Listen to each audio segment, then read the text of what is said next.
नमस्कार मित्रों, मैं पुरुषोत्तम भार्गव चाणक्य गुरु डिजिटल प्लेटफॉर्म पर आप सभी विद्यार्थियों का स्वागत करता हूं। दोस्तों, हमने पहले की क्लास में हमारा जो टॉपिक चल रहा था कंटिन्यू भारत का राष्ट्रपति, उसी टॉपिक से हमने कुछ बातें हमने पहले की कक्षा में चर्चा की है और उसी के आगे से हम आज की इस कक्षा में चर्चा करेंगे। दोस्तों, तो देखिए, हमने अनुच्छेद 59 को पढ़ा था, जिसमें राष्ट्रपति पद की शर्तों के बारे में हमने विस्तृत रूप से जाना था कि क्या है। वैसे भी अपने को ऐसा लगता है कि संविधान का सबसे इंटरेस्टिंग टॉपिक यदि समझा जाए तो राष्ट्रपति वाला है और सबसे लंबा भी टॉपिक है, और एग्जाम की दृष्टि से भी देखें तो बड़ा महत्वपूर्ण टॉपिक लगता है मुझे भी और आपको भी, और एग्जाम में आपने देखा भी होगा ये बात कि एग्जाम में ज्यादा से ज्यादा क्वेश्चन आने की संभावना रहती है राष्ट्रपति के टॉपिक से। तो साथियों, अभी इसी क्लास में भी हम जो पहले की क्लास अनुच्छेद 59 तक अपन पढ़ चुके थे, अब इस कक्षा में भी उसके आगे का पार्ट स्टार्ट करते हैं। तो देखिए, अपन देखते हैं अनुच्छेद 60 में, आर्टिकल 60। अब इसमें क्या दे रखा है अनुच्छेद 60 में? इसमें देखिए, राष्ट्रपति पद की शपथ, ये बात कौन से अनुच्छेद की बात है? अनुच्छेद 60 की बात है दोस्तों, कि राष्ट्रपति पद की शपथ, कि भारत के राष्ट्रपति को पद की शपथ कौन दिलाता है, ये बात इसमें मोटी मोटी देखी जाए अनुच्छेद 60 क्या कहता है। साथियों, आपने एक तृतीय अनुसूची पढ़ी होगी, वहां भी तृतीय अनुसूची, जो 12 अनुसूचियां हैं वर्तमान में संविधान में, इस तृतीय अनुसूची में शपथ का ही उल्लेख किया गया है कि विभिन्न भारतीय राज्य व्यवस्था के जो पदाधिकारी हैं उनकी शपथ का उल्लेख कौन सी अनुसूची में है? तृतीय अनुसूची में है।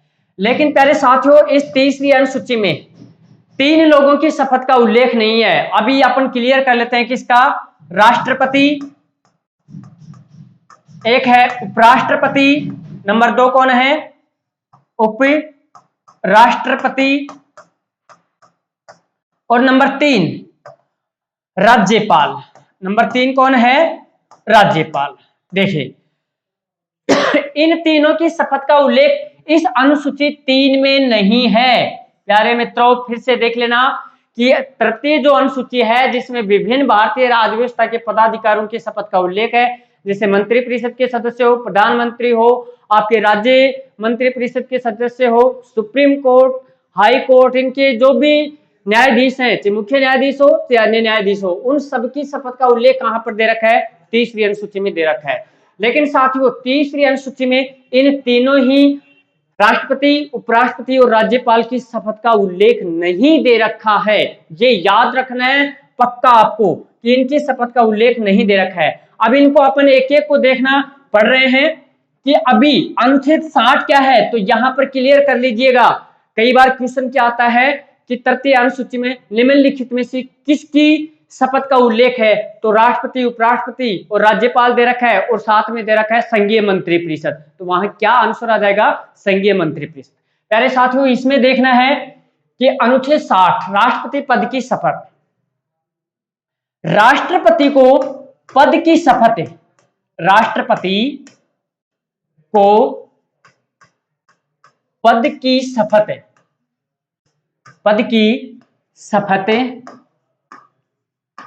सर्वोच्च न्यायालय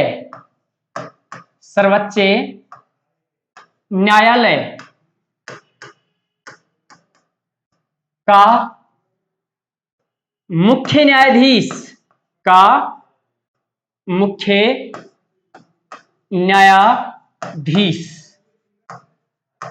दिलाता है। देखना, सीधी सी बात है कि कौन दिलाता है जी? कि सुप्रीम कोर्ट का जो मुख्य न्यायाधीश होता है वह राष्ट्रपति को पद की शपथ दिलाता है। अब दोस्तों, यदि मुख्य न्यायाधीश नहीं हो तो अन्य वरिष्ठ न्यायाधीश पद की शपथ दिलाता है। अन्य वरिष्ठ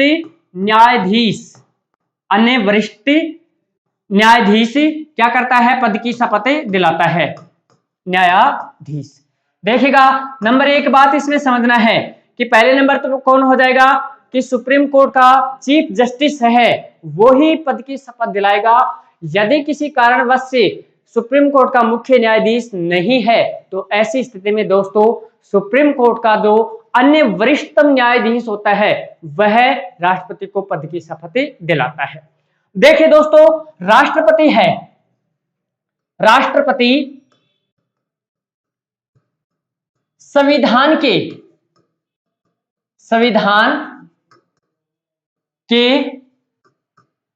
संरक्षण की शपथ लेता है,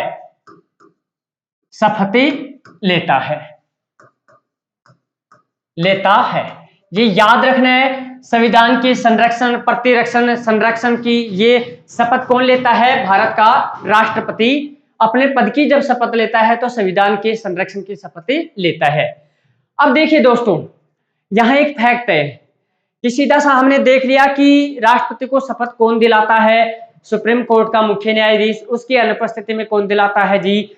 उसकी अनुपस्थिति में सुप्रीम कोर्ट का अन्य वरिष्ठतम न्यायाधीश दिलाता है। दो फैक्ट आपको याद कर लेना है। एक फैक्ट तो भारत के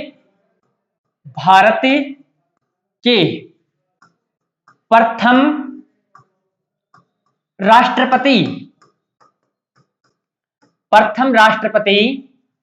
डॉक्टर राजेंद्र प्रसाद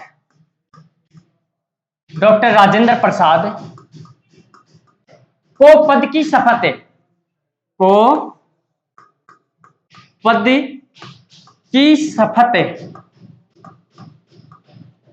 उस समय के मुख्य न्यायाधीश कौन थे? हीरालाल जे कानिया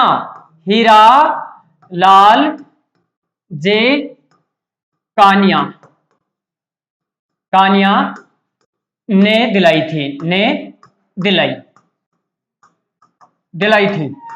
ये याद रखना है आपको कि भारत का जो पहला राष्ट्रपति था डॉक्टर राजेंद्र प्रसाद, इनको पद की शपथ किसने दिलाई थी? हीरालाल जे कानिया। ये सुप्रीम कोर्ट के उस समय के क्या थे? मुख्य न्यायाधीश। सुप्रीम कोर्ट के मुख्य न्यायाधीश थे। भारत के प्रथम मुख्य न्यायाधीश भी कौन थे? हीरालाल जे कानिया थे। उस समय के न्यायाधीश कौन थे? हीरालाल जे कानिया। इन्होंने पद की शपथ किसको दिलाई? डॉक्टर राजेंद्र प्रसाद को दिलाई थी साथियों। तो डॉक्टर राजेंद्र प्रसाद को हीरालाल जे कानिया ने पद की शपथ दिलाई। तो पहला अपना कॉन्सेप्ट है वो क्लियर हो चुका है कि किसने प्रथम राष्ट्रपति को शपथ दिलाई थी प्यारे साथियों। तो इसका अपने को समझना है। और अभी वर्तमान में जो भारत के राष्ट्रपति हैं कौन? रामनाथ जी कोविंद। इनका देखना है कि रामनाथ कोविंद जी को वर्तमान राष्ट्रपति रामनाथ कोविंद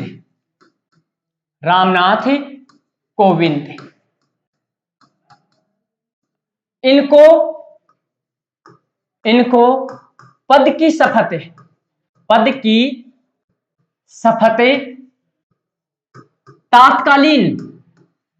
तात्कालीन का मतलब क्या होता है कि उस समय के, जिस समय ये राष्ट्रपति बने थे, तात्कालीन सर्वोच्च न्यायालय सुप्रीम कोर्ट की मुख्य न्यायाधीश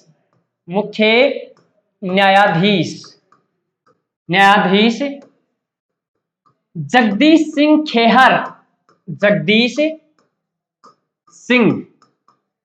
खेहर ने दिलाई थी। ये याद रखना है। प्रथम वाले का डॉक्टर राजेंद्र प्रसाद जी को पद की शपथ दिलाई थी हीरालाल जी कानिया ने। वर्तमान राष्ट्रपति रामनाथ कोविंद जी को पद की शपथ दिलाई थी किसने? जगदीश सिंह खेहर ने दिलाई थी। तो दोस्तों, अनुच्छेद 60 राष्ट्रपति पद की शपथ का उल्लेख करता है और राष्ट्रपति पद की शपथ का उल्लेख तीसरी अनुसूची में नहीं है। सुप्रीम कोर्ट का मुख्य न्यायाधीश शपथ दिलाता है। यदि सुप्रीम कोर्ट का मुख्य न्यायाधीश नहीं है तो अन्य वरिष्ठतम न्यायाधीश पद की शपथ दिलाता है। देखिए नेक्स्ट अपन देखते हैं कि आर्टिकल 61, 60 के बाद में कौन? आर्टिकल 61 बहुत अच्छा अनुच्छेद है, कॉन्सेप्ट है महाभियोग, इम्पीचमेंट। किस पर साहब? भारत के राष्ट्रपति पर। ठीक है जी। पर्सन एग्जाम कोई हो, तमाम एग्जामों में यहां से बहुत बार क्वेश्चन पूछा गया है, पूछा जा रहा है और पूछा जाएगा साथियों। तो इसको अच्छे से इस थ्योरी को समझना है कि महाभियोग राष्ट्रपति। पहली बात तो क्या है कि भारत के संविधान में ये महाभियोग लिया कहां से गया है, तो ये अमेरिका के संविधान से लिया गया है। कहां के संविधान से लिया गया है? अमेरिका के संविधान से गृहीत है। के संविधान अमेरिका के संविधान से गृहीत है, मतलब लिया गया है। तो आपको याद रखना है कि महाभियोग है भारत के संविधान में कहां से लिया गया है? अमेरिका के संविधान से लिया गया। अब देखिए, ये बात हो गई। अपन ने आर्टिकल 56 पढ़ा था, याद कीजिए आर्टिकल 56। और राष्ट्रपति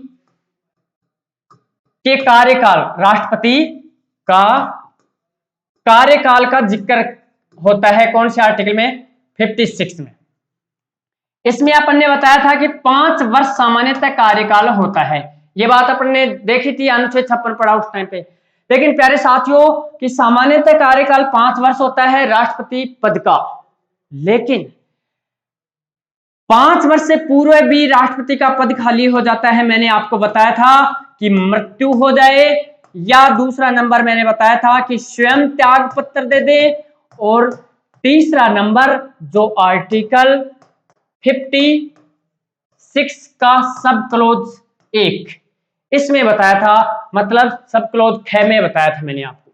तो दोस्तों इसमें क्या है कि यदि राष्ट्रपति संविधान के नियमों का उल्लंघन कर दे, संविधान के नियमों का उल्लंघन कर दे, नियमों का उल्लंघन कर दे, उल्लंघन कर दे, इसको ध्यान से समझ लेना कि भारत के राष्ट्रपति को हटाने का एक ही आधार है, और किस आधार पे हटाया जाता है? संवैधानिक उल्लंघन पर, संविधान के नियमों का उल्लंघन करने पर राष्ट्रपति को पद से 5 वर्ष पूर्व भी हटाया जा सकता है। और वो किस प्रकार से संसद हटाएगी, वो ताकत किसमें है? संसद में। ऐसा कौन सा आर्टिकल प्रावधान करता है? 61 करता है। कौन करता है? 61 करता है। देखिए इसको याद रखना है आपको कि संविधान के नियमों का उल्लंघन करने पर, और ये बात लिखी है 56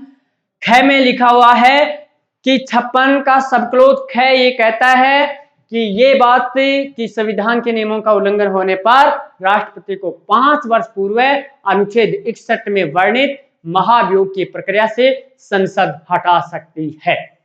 ठीक है दोस्तों, अब देखिए अपन समझते हैं, आपका आधार हो गया है कि आर्टिकल 61 महाभियोग, महाभियोग।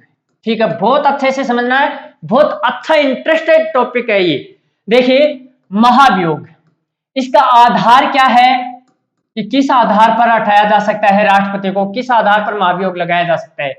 संविधान के नियमों का उल्लंघन करने पर, संविधान के नियमों का उल्लंघन करने पर। ठीक है जी, ये बात आपको समझ में आ गई कि संविधान के नियमों का उल्लंघन करने पर राष्ट्रपति को 5 वर्ष पूर्व भी हटाया जा सकता है।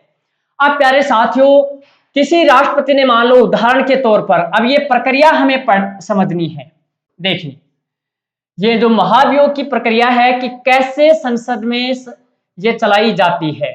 ठीक है मेरे प्यारे साथियों, इसको अच्छे से समझना है, बहुत सिंपल सा है, और मैं इसको और भी सिंपल बना दूंगा, आप चिंता मत कीजिए। देखिए यदि किसी राष्ट्रपति ने संविधान का नियमों का उल्लंघन कर दिया है, तो उल्लंघन करने पर संविधान में क्या दे रखा है कि उसे महाभियोग से हटाया जा सकता है। अब ये महाभियोग है, ये हमारी संसद के दोनों सदनों में, संसद के सदन कितने होते हैं? 2 सदन होते हैं, एक होता है राज्यसभा और एक होता है लोकसभा। देखिए संसद के सदन, संसद के सदन। देखिए कितने, 2। अब दोनों कौन से हैं, राज्य सभा, ठीक है दोस्तों, राज्यसभा। और एक कौन सा है, लोक सभा। एक कौन सा है, लोकसभा। देखिए संसद के 2 सदन, और 2 सदन कौन से, एक राज्यसभा और एक आपका है लोकसभा। महाभियोग प्रक्रिया राष्ट्रपति पर संसद के दोनों सदनों में से पहले किसी में भी चलाई जा सकती है। मतलब पहले चाहे लोकसभा में चला लो और चाहे राज्यसभा में, दोनों सदनों को ही बराबर बराबर शक्तियां प्राप्त हैं। ये याद रखना है कि कई बार क्वेश्चन आता है कि महाभियोग की प्रक्रिया राष्ट्रपति पर कौन से सदन में चलाई जाती है, तो दोनों सदन ही स्वतंत्र हैं दोस्तों, कि चाहे लोकसभा में पहले चलाई जा सकती है, चाहे राज्यसभा में पहले चलाई जा सकती है। मतलब दोनों सदन ही स्वतंत्र हैं, इस बात के लिए दोनों के पास ही ये शक्ति है। देखिए ये बात आपको क्लियर हो गई कि दोनों सदन इसके लिए स्वतंत्र हैं, पहले किसी भी सदन में ये प्रक्रिया महाभियोग की चलाई जा सकती है राष्ट्रपति पर। देखिए आप समझिए, मान लो किसी पर चलानी है प्रक्रिया, मान लो कोई राष्ट्रपति है, उसको इस महाभियोग से हटाना है, तो फिर क्या होगा, हटाना है तो ये क्या किया जाएगा। अब अपन एग्जाम्पल की दृष्टि से समझ रहे हैं, मान लो आप कि भाई राज्यसभा पहले चला रही है और लोकसभा को मान लो आप राज्यसभा में पहले चलाया जा रहा है अपन, तो क्या किया जाएगा, पहली प्रोसीजर क्या होगी कि राज्यसभा के 1/4 सदस्य, कितने सदस्य, 1/4 सदस्य, ठीक है जी, लिखित में प्रस्ताव रखेंगे, ठीक है। 1/4 सदस्य, याद रखना है कितने सदस्य, 1/4 सदस्य। और जो सदन चाहे लोकसभा में चलाया जा रहा है तो लोकसभा के 1/4 सदस्य होंगे, और राज्यसभा में चलाया जा रहा है तो राज्यसभा के 1/4 सदस्य होंगे। अब आप मानो कि लोकसभा में पहले चलाना है तो लोकसभा के 1/4 सदस्य लिखित में प्रस्ताव रखेंगे, लेकिन अपन कहां चला रहे हैं एग्जाम्पल की दृष्टि से, राज्यसभा में। इसके 1/4 सदस्यों ने लिखित में प्रस्ताव रखा कहां पर, राज्यसभा में, ठीक है। अब दोस्तों ये जब प्रस्ताव 1/4 सदस्य लिखित में रखते हैं, उससे 14 दिन पूर्व, कितने दिन पूर्व, 14 दिन पूर्व राष्ट्रपति को सूचना दी जाती है, राष्ट्रपति को सूचना दी जाती है। देखना, सूचना 14 दिन पूर्व 1/4 सदस्य लिखित में प्रस्ताव रखते हैं, उससे पहले राष्ट्रपति को क्या किया जाता है, इंफॉर्मेशन किया जाता है। निश्चित दिन होते हैं कितने, 14 दिन पूर्व। उसके बाद में इन 1/4 सदस्यों ने यह प्रस्ताव कहां पर रख दिया साथियों, राज्यसभा में रख दिया है। लिखित में प्रस्ताव कहां पर रखा गया, राज्यसभा में। उसके बाद राज्यसभा के 2/3 सदस्य, कितने सदस्य, 2/3 सदस्य। देखिए लिखित में प्रस्ताव रखने के लिए कितने सदस्य होने चाहिए, प्रारंभ करने के लिए कौन से सदस्य होने चाहिए, कितने सदस्य, 1/4। फिर 14 दिन पूर्व राष्ट्रपति को सूचना दी, फिर ये प्रस्ताव रखा कहां, राज्यसभा में। राज्यसभा में ये इस राज्यसभा के टोटल सदस्यों का 2/3 बहुमत, कितने सदस्य, 2/3 बहुमत, मतलब 2/3 सदस्यों का बहुमत से प्रस्ताव पारित हो जाता है। मान लो पारित हो गया तो, और यदि पारित नहीं होता तो यही ये प्रक्रिया समाप्त हो जाती है। यदि पारित हो गया, मान लो बहुमत से पारित हो गया, कौन सा बहुमत होना चाहिए, 2/3 बहुमत, पारित हो गया तो फिर क्या होगा, पारित होने के बाद में दोस्तों अगले सदन में जाएगा। कौन सा सदन है यहाँ पर, अगला सदन लोकसभा। यदि साथियों यहां पर लोकसभा में पहले प्रक्रिया चलाई जा रही होती तो इसके 1/4 सदस्य लिखित में प्रस्ताव कहां रखते, लोकसभा में। 14 दिन पूर्व सूचना किसको देते, राष्ट्रपति को देते। फिर उसके बाद में ये प्रस्ताव यहां रखा जाता, 2/3 बहुमत से प्रस्ताव को पारित हो जाता, तो फिर यहां से अगला सदन कौन होता, राज्यसभा। लेकिन अपने उदाहरण के तौर पे यहाँ पे राज्यसभा में चलाया है, तो राज्यसभा में 2/3 बहुमत से पारित हो गया है, तो ये प्रस्ताव कहां जाएगा, लोकसभा में। देखिए दोस्तों, जो दूसरा सदन है, यहां पर दूसरा सदन कौन सा है? लोकसभा है। तो दूसरा सदन क्या करेगा? लगाए गए आरोपों की जांच करेगा। लगाए गए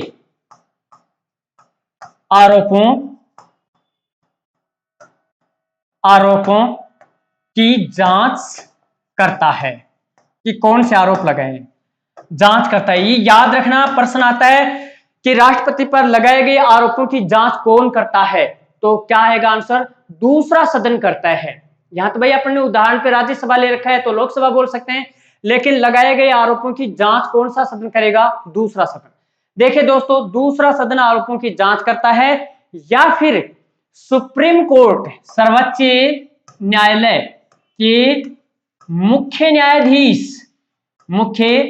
न्यायाधीश के निर्देशन में एक समिति गठित करता है और यह समिति आरोपों की जांच करती है और दूसरे सदन में बताती है कि ये आरोप लगाए गए हैं।